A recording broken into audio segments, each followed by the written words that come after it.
I did start my career teaching children with learning disabilities, with behavior disorders. What I was doing with kids was attempting to find the root cause of what was going on with them. There's no one size fits all. Working with kids, you find how they learn best, and then you adopt, not having kids adopt to what you want. I was always interested in somebody's strengths and focusing on using strengths to help them with whatever challenges they were experiencing. Most people just think of ADD as a bad thing. In positive psychology, it's looking at how do you thrive and how do you utilize those strengths. Now you have some homes where it's 100% processed foods, and kids from a really early age, as soon as they start to eat, they're given these snacks that have a laundry list of chemicals in it. So that is going on. It's hijacking their brain. We're seeing more and more kids who are, adult onset diabetes. That's what it was called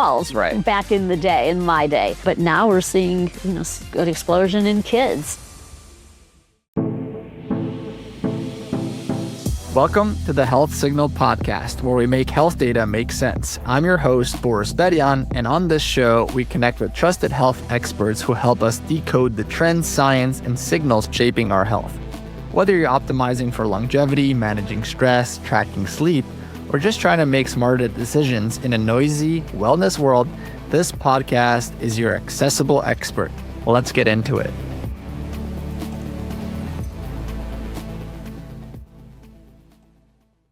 Sandra, how are you? Doing great. It's great to be here. It's lovely to have you. We've built a relationship, and you have a very, very, very experienced past, let's say, in health.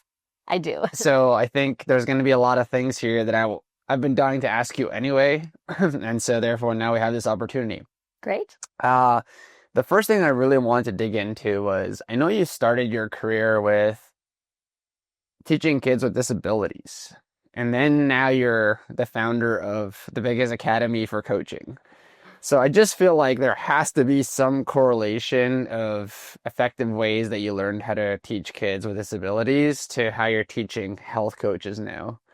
So I really wanted to see if there's a bridge there, if there's any insight you can share with us, like what did you learn about maybe patience or how to approach things and solve problems in a different way to apply to your career today? Yes, absolutely. So I did start my career teaching children with learning disabilities, with behavior disorders, and I was trained in a process that was differential diagnosis. And what I didn't realize, but I realized once I studied functional medicine and started to train health coaches, is that what I was doing with kids was attempting to find the root cause of what was going on with them. So, for example, if somebody was having challenges with reading, we would do a battery of tests to say, okay, why isn't this child reading? What are the root causes? And we would look at everything from, is it an acuity issue? Are they able to see letters? Are they able to hear correctly? Are they able to remember? Are they able to understand? Are they able to decode the letters? Is it visual? Is it auditory issue? So where's the breakdown in processing? Is it a language problem? Is it a matter of being able to understand concepts? And so doing these batteries of tests, which would be IQ tests and achievement tests and tests of learning processing, I remember I had this big chart and I would plug in all of the scores from these subtests. And then I'd also look at, well, what's going on at home? What are the family dynamics like? And I would also include strengths. But maybe this child has a great sense of humor, or maybe they're really good at sports. Back in those days, we're talking about the late 60s, early 70s. So there was no video games or, say, oh, they're good at, video games, for example. Yeah. But the process was just like what we do in functional medicine. So if someone comes in and they have a skin rash, and then we'd look at, well, we're not just going to give you a cream for the rash, like, okay, we're just not going to tutor you in reading. We're going to dig down and see what the challenges are. Yeah. What are the perceptual issues, for example? And that's what we do in functional medicine, is look at, well, is the rash, is it related to the gut? Is it perhaps, there could be one symptom, but it could be related to many different things. So we're looking under the hood. So that's one of the ways I think it's similar.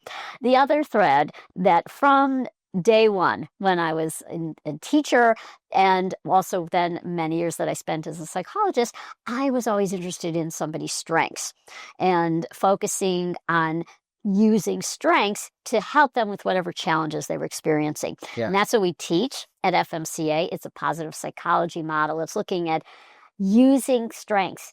That's when you're thriving. Yeah. You are using your strengths. So it could be creativity, it could be love of learning, it could be humor. So utilizing the strengths model. It's such an important point. And I say this because I went to college and I was a terrible student, by the way. Most people don't know that. I was like a C student. I would just get by barely, and then I would go do things that I wanted to do. The irony was my last year of high school, I was a 92.5% average. Like I was a top tier student. And so all of my parents' friends were like, well, what, like you always had this in you. What? I was like, there was no reason to do well because I was like, now I'm scared I'm not going to get into college. So I had to do well that year and I could, right? But then I also realized in college, I hated it because, and maybe this is something you can touch on. My mode of learning, like my primary mode of learning is kinesthetic auditory, which means I learn the best when I talk myself through it and the scenarios. My second best is visual, then it's kinesthetic, which is touch, and auditory is my last. So I absolutely don't do well when I'm listening.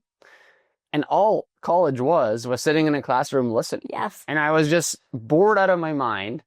It was the worst way for me to learn, and it was not to my strength, right? Versus like business, which I've had multiple of, I had to go and do stuff quickly and talk myself through scenarios that didn't even exist so I could learn faster. So I was like, okay, I'm using my strength in business where it actually is an advantage. So have you noticed patterns like that throughout your career where there's people that are like, oh, they need to be visual or they need to be listening to something or they need to feel it? Like, have those modalities ever come up? 100%. Yeah. Absolutely.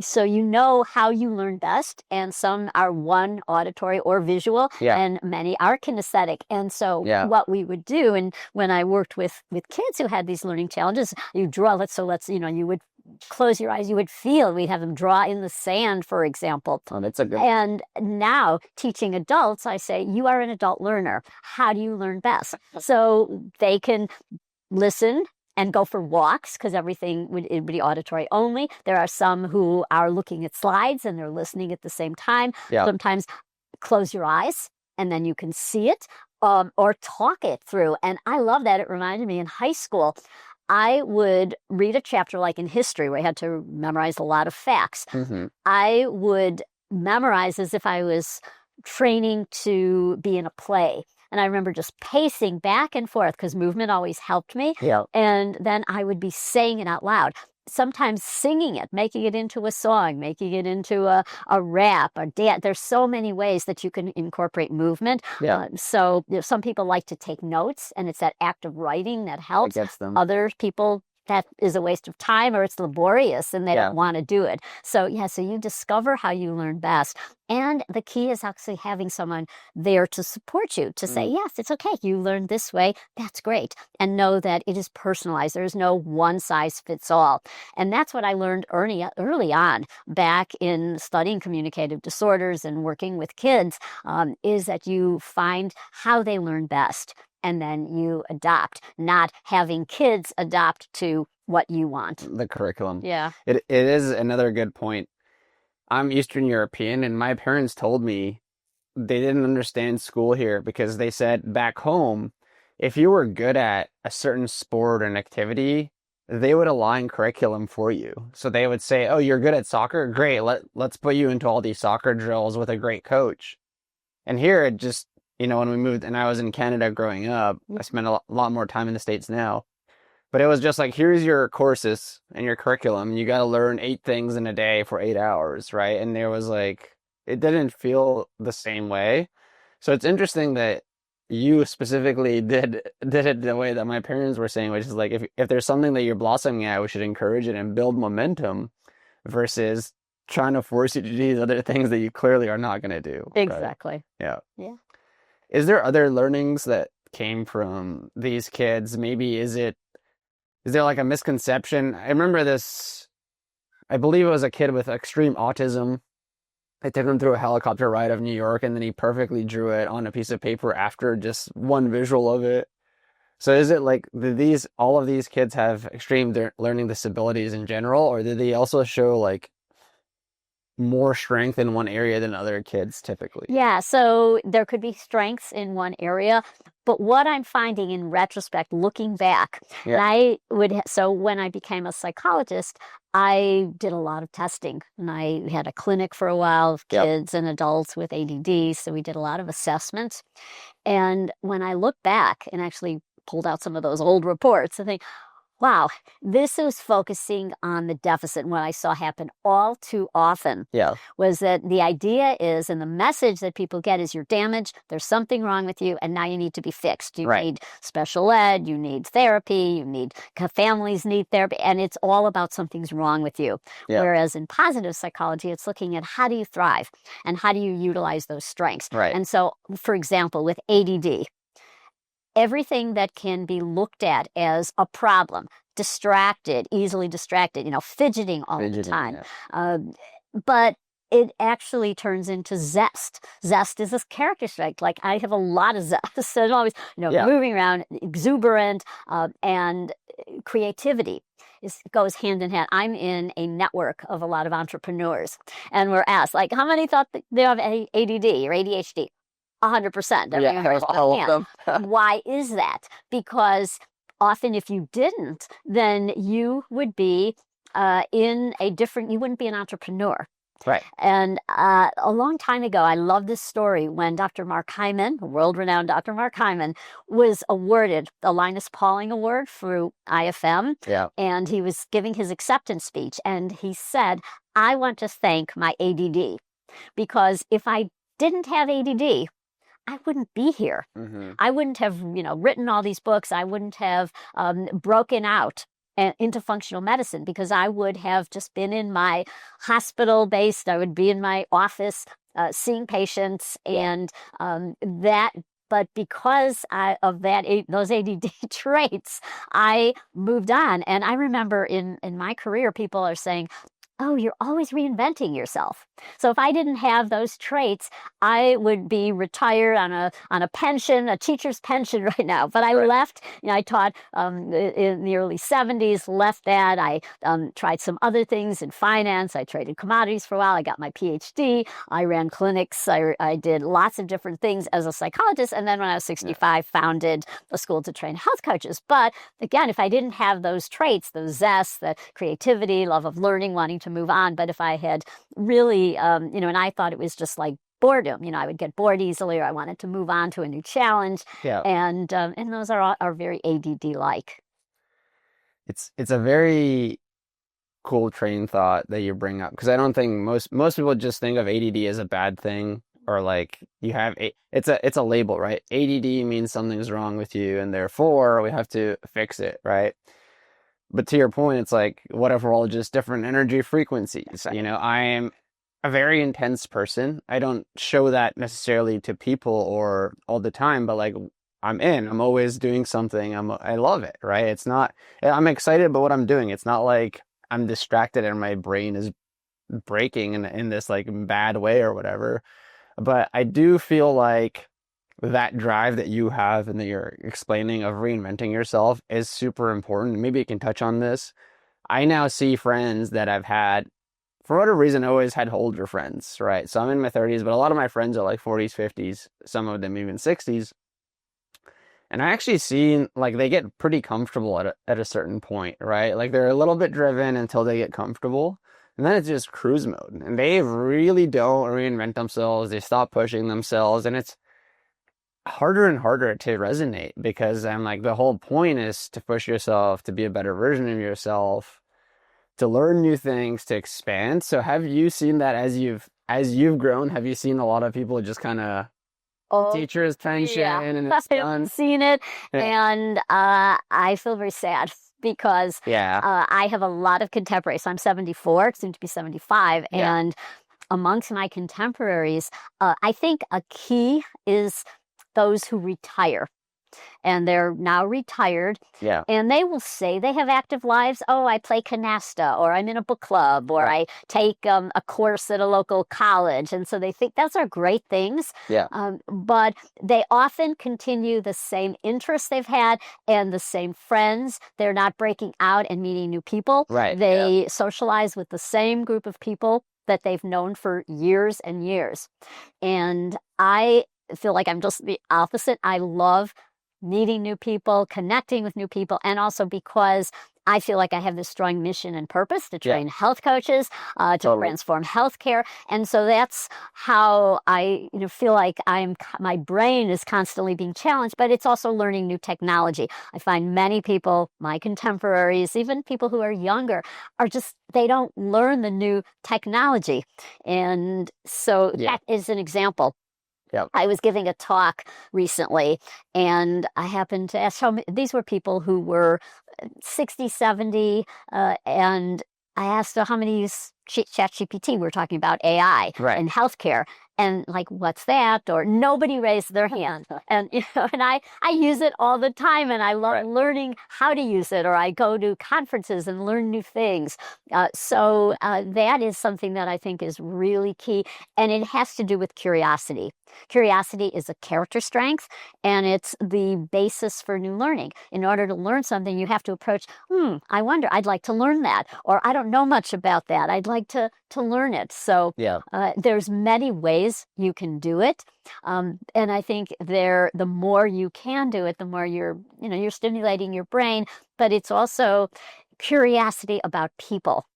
And I find I love connecting with people of all ages, and also learning new things in fitness. There's just so that is one of the hallmarks of durability as you age. Aging well, I think, is having that curiosity, and it's been identified as one of the keys, as a strength to maintain that and to keep learning, because it's hard. It is so easy to just stick with what you know. Yeah. And and that's why your generation makes fun of, it's like my husband. He's like, he still writes paper checks, and he is, in terms of certain things, or he has his good friends, and so he has less of an interest than I do in making those new connections in many different ways.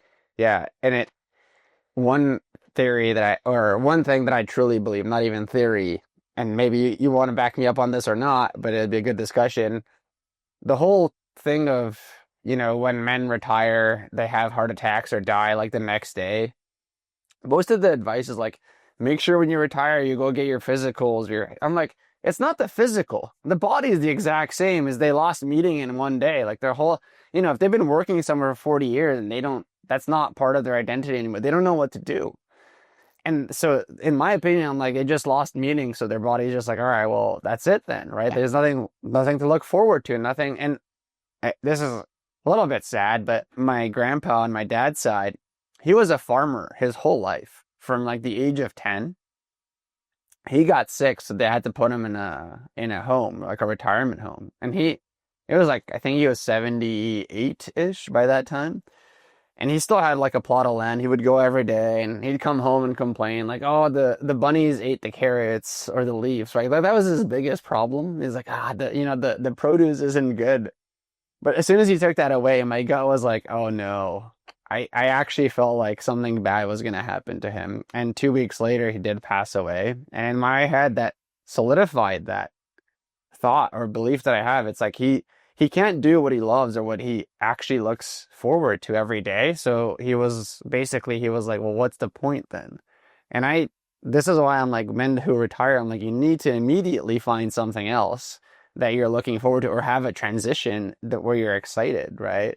And so again, I don't know if you're on my side on this, but so much. Yeah, right. Yeah. Like I really believe like no one talks about this. I know, and we see it at Functional Medicine Coaching Academy. Yeah. We have so many students who are older, who are 70s, 80s, even 90s. One of the recent graduates was 90.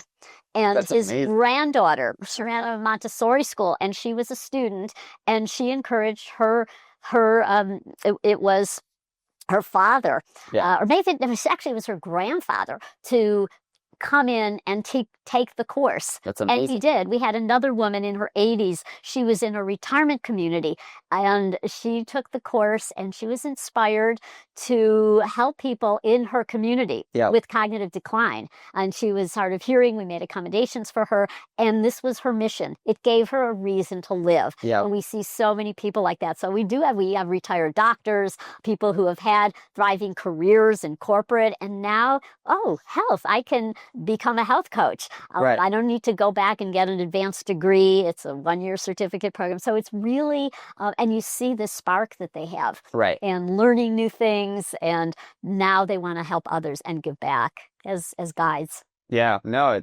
100%. I have, wealthy friends that have built businesses and sold them, and some of them just literally just sit at home. Yeah. And they don't, like, before they used to want to travel, all these things, but now it's like, I don't really want to do that. Like, and I'm like, my gut tells me in 20 years, they're going to go, why didn't I should have done something else. I should have been a little bit more active or whatever. So I appreciate anybody 90 is phenomenal. Like, imagine doing a course at 90. That's so good. Cool. I did want to touch on the ADD thing a little bit more with you. That has exploded. Let's just even call diagnoses of it, or seeing kids with it in school, etc. I think it was a thing even back when I was in like grade 1, 2, 3, 4, 5. It was a thing, but it wasn't the way it is today. Like, the numbers have skyrocketed. There's obviously lots of paths to go down here as to why. I'd love your opinion on what you've seen, because you have more experience than me and you worked with people with ADD. Why do you think it's exploded? What are the causes, and what are you seeing in life right now that's causing that? Many things. It's a perfect storm. Yeah. So one thing is that there are less outlets for kids. Don't get out. They don't get outside. They're inside on their smartphones, on their tablets, and they are in school. They don't have recess. Some schools don't even have recess, or they don't have gym classes, or they have it like once a week, or it's not as frequent as it used to be. There is less of a sense that, especially because ADHD, so A is attention deficit hyperactivity disorder, and that's really been more shown in boys, whereas girls are more ADD, the unfocused type. And with boys particularly, we're less tolerant. Like, so they'll just, going out and playing, and that is often more restricted these days. So that's number one. Less activity, less outlets for just go out and play. They're outside getting sunlight. But then add to that what they're eating. Because when I went to school in learning disabilities, there was one study, Benjamin Feingold wrote about artificial dyes and coloring in kids' cereals and other food products. Yeah. And I went to Northwestern University, which is a very great department in communicative disorders. And they said, pay no attention to that study. That guy's a quack. It's like, totally. No, this is a neurological issue. How can it be brought on by food? But back then, what we saw in food pales in comparison to what we're seeing today. So if you picked up let's say a product, or you went into a store, there would be, maybe a much smaller section of those ultra processed foods for kids. Now it's like a whole, half the store. That's all it is. And that's all it is. And back then, kids had more of a chance of eating more whole foods. But now you have some homes where it's 100% processed foods, and kids from a really early age, as soon as they start to eat, they're given these snacks with these bars that have a laundry list of chemicals in it. So that is going on. It's hijacking their brain.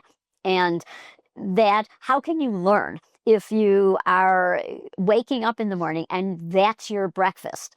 And you're getting out, and then you are in school, you're sitting all day, you don't have opportunity to be outside running and playing, and then you get home and you're on screens. So all of those put together. Yeah. And, I think the fact that there is also, we're now finding out the big connection between brain health and gut health. And the more kids are born by C-section, there are more issues prenatally, and chemicals, not just the chemicals in food, but all around us. We're living in a toxic soup. So I think you put all of those things together and we're seeing more issues. Explosion. Yeah.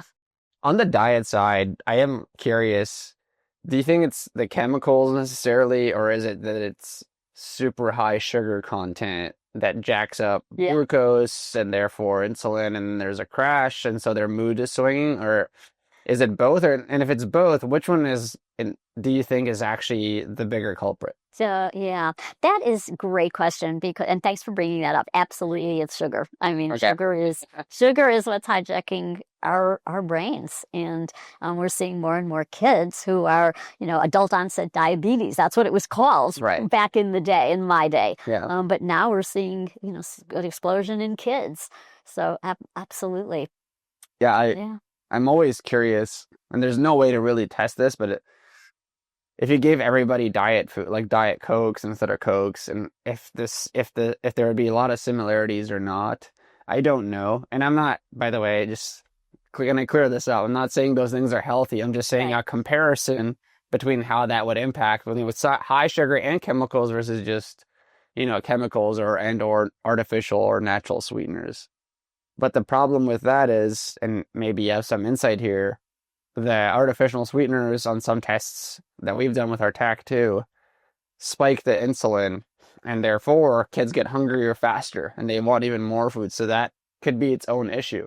So it always goes back to like every action has an equal and opposite reaction. Exactly. It's just what is that reaction is what we can't control, right? Yeah. Okay.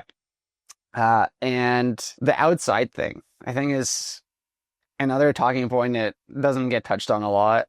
I think nowadays everyone's scared to let kids out, right?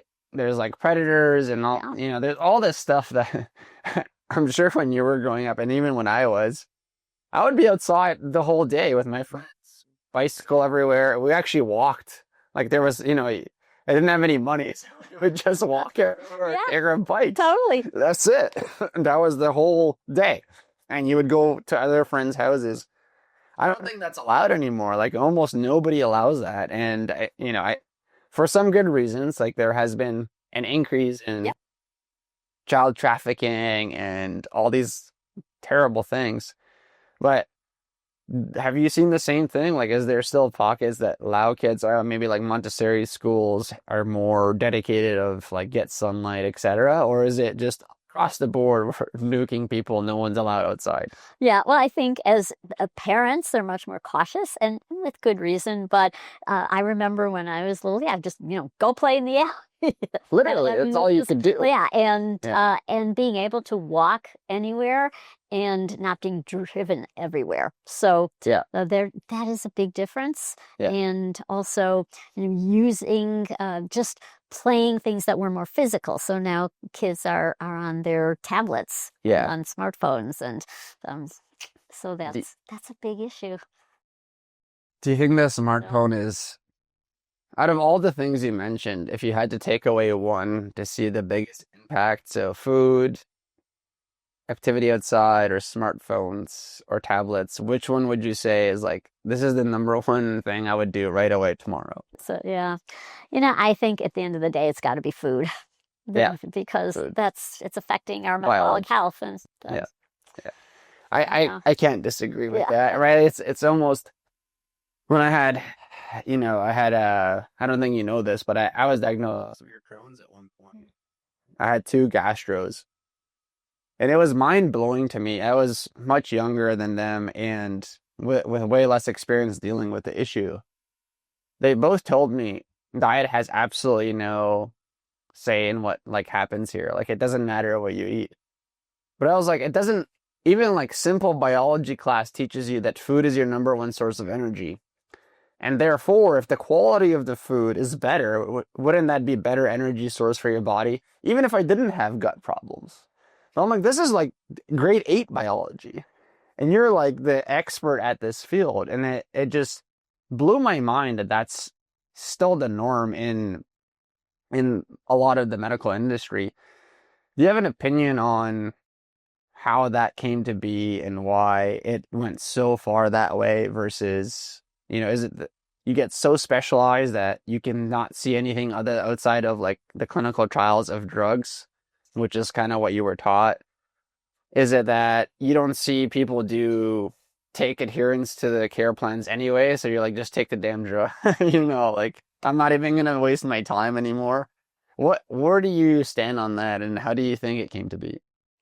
Yeah, so acute care medicine is focused on sick care, and it is they're taught Yeah. that there's a treatment, there's a pill. So I spent a good part of my career as a psychologist. I was a health psychologist, so I wasn't doing traditional psychotherapy. I was getting a lot of referrals from a lot of doctors in areas like oncology. I had a lot of neurologists referring people to me, and they were the outliers. They were the ones, those doctors who sensed that there was something more, that the drug or the treatment that they had was not the be-all and end-all, that I was doing mind-body medicine, and so people were getting better with that combination of approaches. But I saw a lot of doctors who would say, well, they don't believe it. Like they would think their treatment's working, their drug's working. Yeah. And they felt like it was a waste of time. And I think that there's that sense of there's no good research too. I remember, and this was many years ago, and I was getting a lot of people that I was seeing, they had panic, they had anxiety. I was doing biofeedback, relaxation, and they were doing great.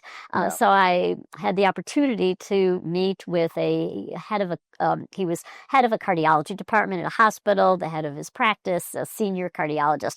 So he met with me in his office, and I was doing biofeedback at the time, and self-regulation, relaxation, breathing techniques. We didn't call it breath work in those days. Right. But he looked at me and he said, and we both went to Northwestern, and he said, shame on you, a Northwestern graduate, that you believe in this stuff. And he picked up a copy of the journal, it was JAMA, on his desk. He said, see this? The day that there are studies of what you're talking about in this journal, that's when I'll refer people to you. Right. And so now there are those studies. And you should message. And what happened is the younger doctors in his practice were referring to me. People were doing really well. But there was this belief that what we have is the best. I saw this with diet as well, or supplements. And a lot of the oncologists would say, oh, just, diet has no impact. And so they would discredit it completely. And so a lot of this is consumer driven. And then I think doctors are slowly catching on, but they are still the outliers. For the most part, they're just stuck in, and it's a bubble because they read the journals that are reinforcing their views. They don't find, like I'm right now, doing all this research into the efficacy of health coaching. There's a ton of literature out there. There's so many studies that show how effective health coaching is, but it's not front page news. Doesn't get the same kind of publicity that a study about a drug would. Right. Yeah. Of course. It's more scalable, and it's a breakthrough innovation, right? So that's what's going to get headlines. Yeah.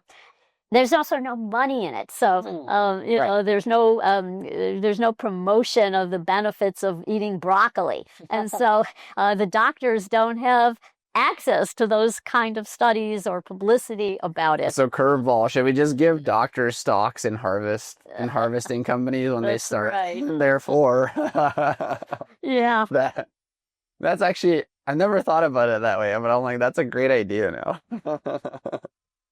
Yeah, I think the other thing with doctors, I have experienced this, they definitely respect me more when I come educated. Like if I know the science that they're going to refer to, their defense mechanisms go down a bit, because they're like, okay, I can't just tell this guy what to do. He's clearly going to be a pain in my neck. And so, but still, I always got pushback. Like it was very much I am a doctor and you need to do what I'm telling you. And I'm like, I will take your consideration it's my body. And so therefore I will let you give me an opinion, but I'm not going to make that call just because you gave me that, right? Yeah. And I think that fight's been going on for a long time, unfortunately. Yeah. But back in the day, again, you have more experience than me. Like, my parents told me doctors were like your friends, they knew your whole family. So they had a lot more context on what's going on, right? Nowadays, you're just like, basically, like, my doctor, like, left my clinic that I had. So they're like, we gave you this new doctor. I'm like, I didn't choose that doctor. I don't know if I'm gonna sign up with them, and it's just like, oh, don't worry, like, they'll be fine. And I was like, no, it's my body. Yes. I want to be able to trust my physician, and a lot of people do not. I think that the trust has gone down tremendously year over year. Oh, that's such a good point. I'm so glad you brought that up. I have a new book coming out, Your Health Coach Will See You Now, and Amazing. I talk about primary care particularly and how broken it is, and relate stories. So when I grew up, when my husband grew up, you had a family doctor, I had a pediatrician, and that person knew, first of all, they knew your name. They looked on the eye. They know your pet's name. They know everybody in the family, and you've seen them for years. They have a history with you. And now, so many of those old school doctors have retired. And then the practices have been bought up by the hospital systems and large conglomerates. Yeah. So now you might have a medical practice that has 150 doctors. So you go and you see this doctor, and the next time, as you're saying, you see a different doctor. Mm-hmm. And they don't know you. They don't make eye contact. They've lost bedside manner. And the single most important factor for you to thrive is bedside manner, which is empathy, rapport, eye contact, listening to you. But now they're told by these big systems, you only have 10 minutes, 12 minutes with people. They have to document everything, so they're looking at their screen and not at you. Yeah. And you leave feeling unheard. And that is if you're lucky enough to get an appointment, because the average wait time is huge. And then even wait time is better than people being told the practice is closed. And so now they can't find a doctor, and more younger people are just relying on urgent care. Well, urgent care is great if you break your toe and you want to confirm it's broken. Yes, that's great. Right. But what if you have type 2 diabetes? What if you have obesity, non-alcoholic fatty liver disease, or any of the other chronic conditions driven by lifestyle? You are not attended to. So we have this perfect storm where doctors are retiring, and new medical students and people entering medicine are not attracted to primary care that doesn't pay as much.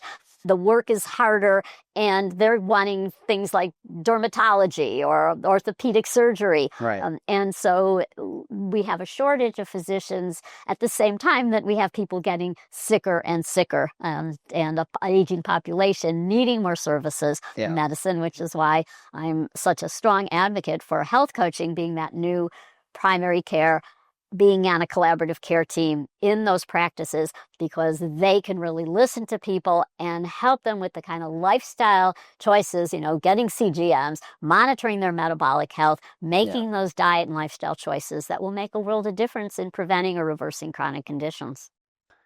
Beautifully said. And the bedside manner thing is, if you don't feel respected by somebody, you don't want to listen to them. Like, that's what it comes down to, right? Like, nobody wants to be belittled, especially if you're not feeling well. And it's like, how you lost the plot so badly, I just come in, here's this, it's like a dispenser, here's the script, get out.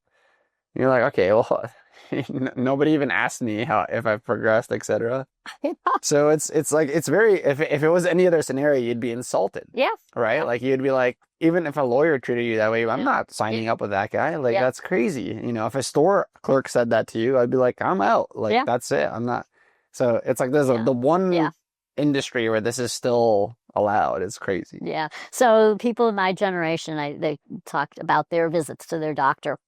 And this is how it goes. They just basically have a checklist. Do you have your flu shot? Did you get your shingles shot? Do you have a grab bar in your bathroom for falls? That's which is how I don't go to primary care doctors. A friend of mine, and he is in great shape, works out, has no issues with where he would need a GLP-1 agonist, but he was offered it. Oh, would you like it? I can give you a prescription if you want it. Yeah, like here you go. No consideration. Yeah, I think, I know we have there's so many topics I still wanted to go into, but I'm gonna get into the one because we're running out of time that I am interested in. Reaching almost 75 pretty soon. You're like one of the most active people that I know. Like you're always traveling. I travel a ton. I think you travel more than me. You know, you're at every event. You're out at dinners. You just walked here for like 20 minutes. You're gonna walk. You know, give us a little insight on how Sandra has progressed in terms of decision making, in terms of your food, your diet, how you approach longevity. I'm personally dying to know, and I think everyone else will, because I mean, you work out, you're doing like squats on Instagram, right? It's very, very cool to see, and I think it's very empowering for other people to be like, oh, I don't need to be cooped up in a house and like hunched over on a desk, right? So I would love to hear and take some notes for myself as I get into older ages. Yeah. It's never too late to change. So I was on a bad path, and after I graduated college until I started my master's program, there was a period of time where I was a substitute teacher in the Chicago Public Schools, and you needed to get a physical to start that job. So I went to this doctor, and you can imagine somebody who works for the Chicago Public Schools, this doctor, but he had insight. He looked at me and he said, you know, you're going to be fat and diabetic. And I was so unhealthy at that time. I was binging on sugar like all day long. I had no awareness. I always thought I was a bad athlete. I hated gym in high school and college. I took the bare minimum to pass the requirements. So I never saw myself as physically active, and my eating habits were just so out of whack. It was, I mean, I look at pictures from that era and I thought, oh gosh, it was, I really was a hot mess. Yeah. And then I started with the Jane Fonda craze, and that came into, so I was always, from that time on, from like my late 20s, I was working out, but I was still unhealthy eating habits and slowly evolved, but I went through every trend. I was a vegan, I was a raw vegan, I was macrobiotic, and finally landed today on need for tons of protein and creatine. But my movement, for years I was obsessed with yoga and Pilates, and it was always for an external reason. Like I have an event, I have my mother the bride, and I need to, look good in a strapless gown, for example. So, right. And then I finally realized, no, I need to eat for longevity. I need to eat for strength, and I need to also move for strength and work out heavy. So I started in my 70s, actually. I started just doing a lot more push-ups, a lot of squats, and then started going into the section of the gym, which I always felt was not for me or any women. Like, we just didn't go there. We didn't go into the weight room, the serious weight room where the hammer strength machines are. Like, what are those? I don't know. You'll kill yourself, doing those. And I see all these guys, in there, and usually no women. So I became determined, actually, when I was turned 70, decided, no, I'm going to really see if I can build muscle and everything. It's impossible. As you get older, you can't. You're losing muscle. But I was actually able to put on during those years quite a bit of muscle and feel myself getting stronger and doing things like heavy deadlifts and leg presses and squats. And now I look forward to doing that. And I do it. So I start my day and I do hands. This morning I did handstands, I did a headstand, I do shoulder stands, I do splits. So, because it's not just physical strength but it also, it's flexibility, it's balance. For bone health, I jump rope, I take ballet class 3 times a week. And there's actually who's 90 years old in that ballet class. So I love doing things like that. But every day I do those yoga moves with handstands, and I work out, go to the gym or at home. I have weights at home, and do that at least 3-4 times a week, sometimes 5 a week. I'll alternate things, like I'll have a leg day and a chest day. And I love it. But I love doing that. And I have a desk that is a treadmill desk. So, and that I love using that, and doing a lot of jumping. I'm jumping from ballet. I still do Pilates. I do a lot of Pilates, have a power plate, have a rebounder. And so just kind of That's the whole cool. gamut, because I think you don't want to be just one thing. And then not as much cardio as I'll do a lot of HIIT training. I have a Carol bike at home, and so I'll do those high intensity, just very efficient. It's 8 minutes that you do, And you know, 20, full out for 20 seconds or so. I gotta say, I work out a lot, but like listening to you, I'm like, man, I gotta step it up.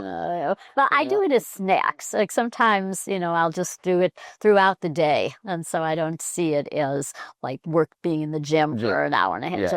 Yeah. Amazing. Last thing, you said high protein. Yeah. Are you like 3 meals a day? Are you more than that?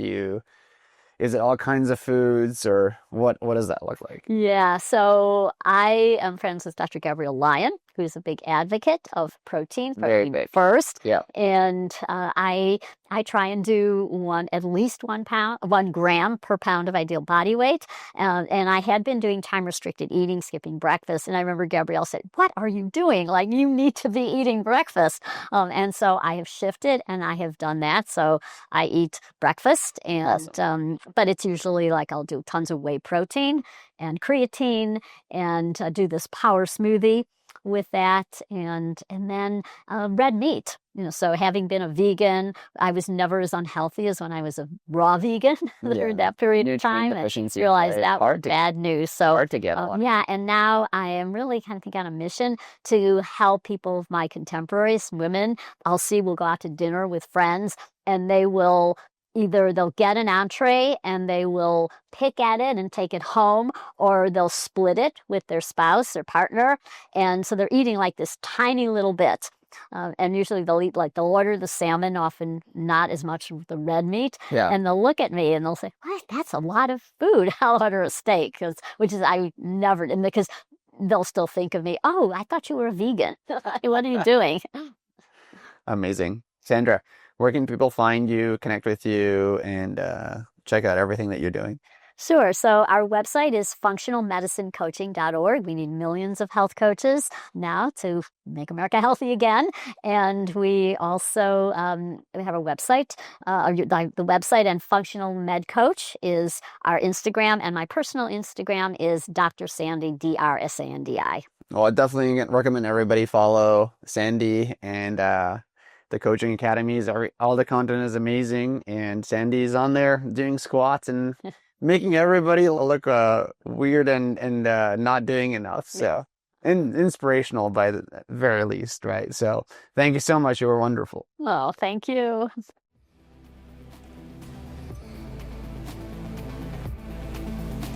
That's it for this episode of The Health Signal. We hope you're leaving with one small insight you can use and one big idea to explore. If you enjoyed this conversation, be sure to follow the Health Signal podcast and leave us a review if it helped simplify something complex. To learn more about how Theia is helping providers and patients make data-driven health decisions, visit theiahealth.ai or check out the links in the show notes. Thanks for listening, and we'll catch you next time.